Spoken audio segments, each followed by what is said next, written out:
Curso de verano Confil, Comunicación para Evangelizar 2019, del 8 al 26 de julio. Conoce el magisterio de la Iglesia sobre comunicación y aprende el uso de las nuevas tecnologías y lenguajes para proclamar el Evangelio. Inscripciones abiertas. Pregunta por la beca Alberione. Inscríbete. Estamos ubicados en Avenida Taxqueña 1792, Ciudad de México. O escríbenos a informes@confil.edu.mx. Llámanos 2065-0974 o al 5646-5332. Confil, buscar la verdad y aprender a comunicarla.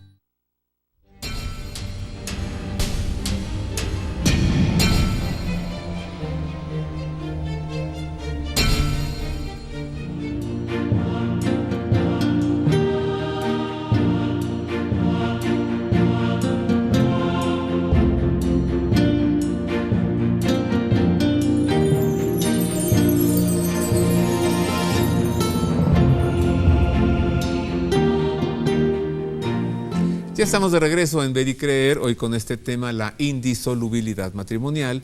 Tengo el agrado de estar conversando con Patricia Barrera Rivera. Ella es canonista y durante 8 años, Patricia, jueza del Tribunal Eclesiástico de la Arquidiócesis de México.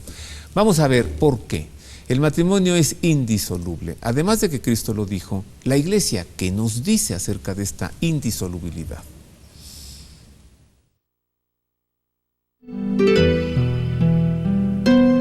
El matrimonio es indisoluble porque es sacramento.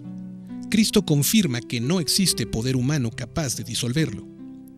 En sus artículos 1639 y 1640, el Catecismo de la Iglesia Católica determina que el consentimiento por el que los esposos se dan y se reciben mutuamente es sellado por Dios. De su alianza nace una institución estable por ordenación divina, también ante la sociedad. La alianza de los esposos está integrada en la alianza de Dios con los hombres. El auténtico amor conyugal es asumido en el amor divino. Por tanto, el vínculo matrimonial es establecido por Dios mismo, de modo que el matrimonio celebrado y consumado entre bautizados no puede ser disuelto jamás. Este vínculo resalta del acto humano libre de los esposos y de la consumación del matrimonio. Es una realidad ya irrevocable y da origen a una alianza garantizada por la fidelidad de Dios. La Iglesia no tiene poder para pronunciarse contra esta disposición de la sabiduría divina. Sin embargo, ya que la Iglesia debe responder a los planteamientos de los fieles, luego de la separación y del divorcio, debe investigar si en efecto hubo sacramento o no. Luego de la indagación, emite su resolución en la confirmación o en la declaratoria de nulidad matrimonial. Para declarar la nulidad, debe considerar varias causales y solamente corresponde a los tribunales eclesiásticos determinarlas como viables. O sea, Patricia, de plano es indisoluble. Así es. Lo dijo Cristo, lo dice el Catecismo, es decir, el magisterio de la Iglesia. Así es. Entonces, ¿por qué hay procesos de nulidad? O sea, y distingamos primero que no es lo mismo declarar nulo un matrimonio que anularlo. Ya dijimos, la Iglesia no divorcia, no anula, declara nulo. Así es. ¿Qué es esto? Bueno, declarar nulo se hace a través de una sentencia, pero sí quiero hacer una aclaración previa. Venga. O sea, desde luego el matrimonio es indisoluble cuando es matrimonio contractual y sacramental. O sea, cuando es así es indisoluble y si ha sido celebrado bajo la forma canónica, ¿no? O sea, con la ceremonia que todos conocemos. Con el rito en la mano, han venido ustedes libremente, aceptas a tu gordito, aceptas a tu princesa, o sea, ese rito tiene que darse. Así es. Bueno, sí se da, en principio el matrimonio es un matrimonio rato que después será consumado y eso no habrá manera de disolverlo. ¿De qué se trata entonces el juicio de nulidad? Va contra el principio de indisolubilidad de ninguna manera. En el juicio de nulidad se trata de descubrir si hubo o no hubo sacramento, si nació o no nació el matrimonio sacramental católico. Y esto se hace a través de un juicio donde hay partes, donde hay testigos, donde hay documentos, etcétera, y una sentencia donde se declara que el matrimonio fue inválido. De eso se trata. Ahí está ese libro publicado hace muchos años por el Instituto Mexicano de Doctrina Social Cristiana que se llama Los matrimonios que nunca existieron. Así es. Los vimos juntos, fuimos a la iglesia, les aventamos arroz, tantos años, tantos hijos, pero nunca existió, porque siempre había sido nulo. Así Y es. se vinieron a enterrar ahora que metieron un juicio de nulidad. Saben que fue nulo, nunca existió. Así es. Así es. Lo interesante de estos juicios es que al mismo tiempo es una forma de acompañamiento y de pastoral matrimonial, porque la gente se va dando cuenta del valor que implica el matrimonio sacramental en el momento en que se da cuenta de las preguntas en razón a ese matrimonio, cosas que quizás nunca imaginó. Por ejemplo, si en el momento de tomar su curso prematrimonial estaban conscientes de lo que es la indisolubilidad. Porque normalmente el muchacho que se casa y la muchacha que se casa están con la idea de los próximos 5 años, después ya no tanto. Porque es parte de la edad, es parte de la misma inmadurez natural. Porque hay grados de inmadurez que son patológicos, pero vamos, parte de la misma inmadurez natural es eso, pensar en el futuro inmediato. O sea, no se ponen a pensar qué va a ser dentro de 60 años. Y es una anécdota contar, por ejemplo, que sus abuelos duraron 65 años de casados y todavía se tomaban de la manita, ¿sí? Son anécdotas el considerar a matrimonios ancianos dentro de la familia como cosas extraordinarias. No lo piensan en sí mismos. cuando eso sería lo normal, Claro. lo natural. Lo que debe Que ya ser. de grandes, ya a la tarde de la vida, seguimos amando, estamos de la manita. Así es. Pues eso es lo normal. Otra vez, tiempos de paz, pero en tiempos de guerra.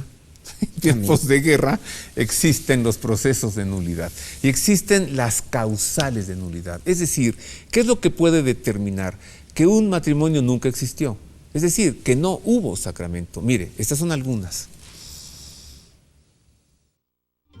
Al procedimiento con el que la Iglesia examina la situación de los cónyuges se le llama libelo o proceso de nulidad matrimonial.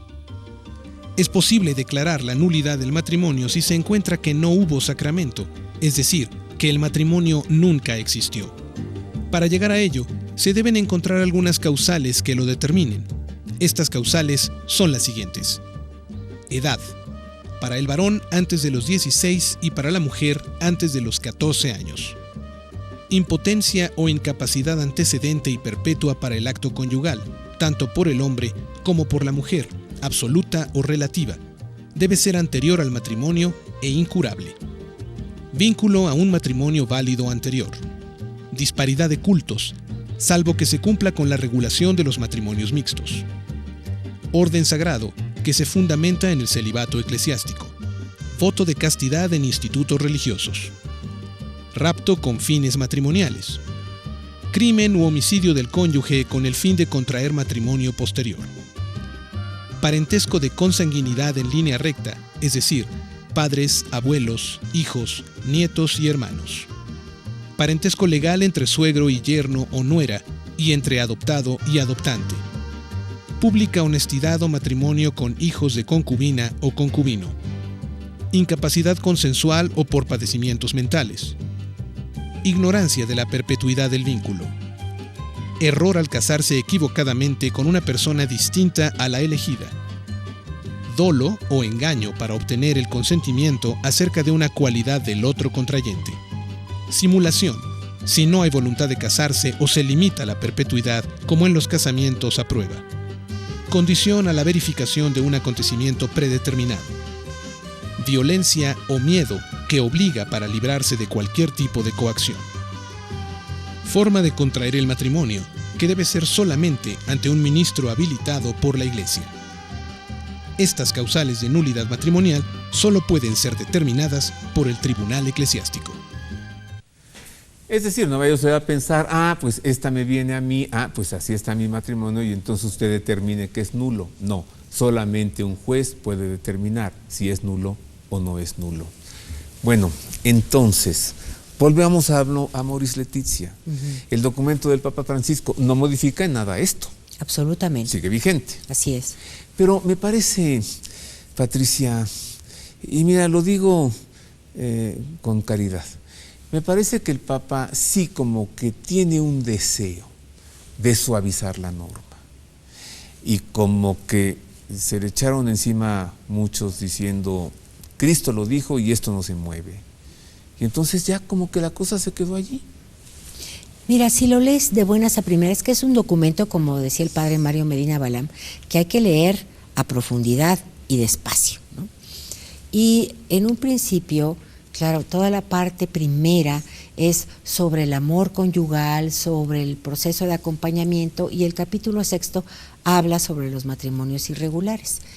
Y empieza diciendo que él no va a cambiar la doctrina, que él no va a cambiar el dogma, que sigue siendo igual. Sin embargo, durante el desarrollo de ese capítulo, y sobre todo a raíz de una nota a pie de página que él pone, se originó una confusión. Sí es un lenguaje vago. Al principio parece que te dice que sí, luego parece que te dice que no, y luego termina diciendo que quién sabe, porque así es, porque así es.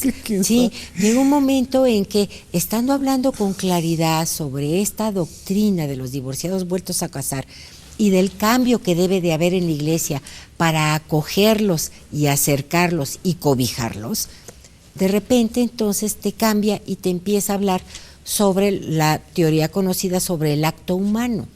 Un acto humano que tiene los actos humanos moralmente responsables, que son los que tienen que tener pleno conocimiento, pleno entendimiento y plena voluntad. Y entonces te saca esta teoría un tanto tomista, más bien tomista, sobre el acto humano, y entonces sobre la exclusión de responsabilidad. Dice, habrá gente que no tenga responsabilidad en ese matrimonio que terminó por divorcio, pues porque fue cónyuge inocente, o porque ignoraba determinadas circunstancias, o porque había en él una mala interpretación sobre determinadas cosas, y siendo una persona inocente que no lo provocó, podría orientársele, podría ayudársele, porque ella no o él no provocó ese divorcio. Ahora, sí, estoy de acuerdo, pero sí provocó el segundo matrimonio, ¿no? O sea, lo que quiero decir con esto es que estamos de acuerdo que pudo haber sido inocente. Sí, pudo haber sido inocente, no cabe la menor duda. ¿Y por qué no sigue soltera? ¿Por qué se vuelve a casar? Entonces ya está en esta situación irregular, y de eso estamos hablando hoy. Y 4 cardenales, o sea, tenemos dudas. 4 cardenales le presentan dudas. De esos 4 ya murieron 2 y no ha habido respuesta por parte de la sede apostólica. Aunque hubo sí un discurso, hubo un discurso después como al mes, diciendo que él nunca mencionó que se pudiera comulgar en estas circunstancias. Y recuerda alguna rueda de prensa en un vuelo apostólico, se le pregunta y él respondió, pues pregúntenle al cardenal Christoph Schondorn. Pues bueno, entonces ahí vamos todos a preguntarle a Christoph Schondorn y pues la cosa sigue medio baja. Vamos a hacer otra pausa, es breve. Continuamos con más de la indisolubilidad del matrimonio. Al volver también le presentaré a un mártir del matrimonio. Usted va a decir, ¿ese soy yo? No, ya verá quién es este mártir del matrimonio.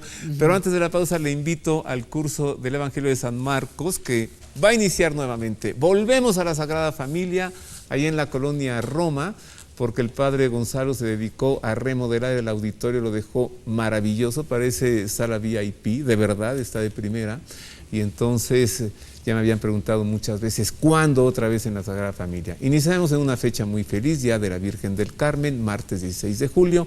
El curso será todos los martes de cada semana, de 6:30 de la tarde a 8:30 de la noche. Es gratuito, lo imparte un servidor, dura un poco más de un año, no tiene que hacer nada más que presentarse allí el martes 16 de julio a las 6:30 de la tarde y comenzar a conocer y a sorprenderse con el Jesús de San Marcos. Así que nos vemos 16 de julio, comenzamos. Ahora sí, pausa breve, volvemos con más de la indisolubilidad matrimonial.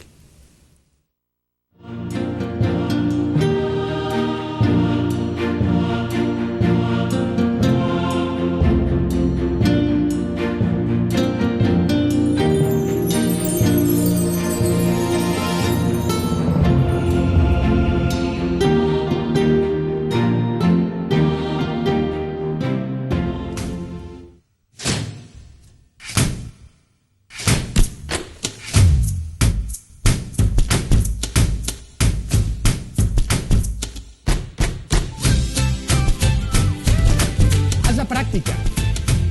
Hazla con la pasta mexicana de mayor venta, La Moderna. El próximo 3 de septiembre partiremos en una de nuestras más grandes expediciones, esta vez hasta los confines del Extremo Oriente. Desde la tierra de Gengis Khan, entre las estepas y el desierto de Gobi, en Mongolia, cuna de uno de los imperios más grandes, iniciaremos este viaje penetrando en los misterios de estas tierras ancestrales. La milenaria muralla china, Pekín y su ciudad prohibida, Xi'an con sus guerreros de terracota y Shanghái, estandarte de la modernidad. En Shanghái abordaremos un crucero de lujo para navegar por el mar de China y la península de Corea hasta llegar al archipiélago del Nipón, por el que navegaremos durante 11 días, descubriendo puertos y ciudades de Corea y el Japón profundo a fin de conocer el alma del imperio del sol naciente. Además, los santuarios cristianos de Asia, donde miles de mártires derramaron su sangre para evangelizar el continente. Estaremos en los caminos de San Francisco Javier por Japón, en Nagasaki, donde murió mártir San Felipe de Jesús, y en el santuario mariano de Akita. Vestigios arqueológicos, templos, palacios y paisajes exóticos se entremezclan con las ciudades más futuristas y sofisticadas del mundo, y que nos llevan a decir que hoy es mañana en Oriente. Informes al 4980-8641 y 5207-9511 o en www.viavaticano.com.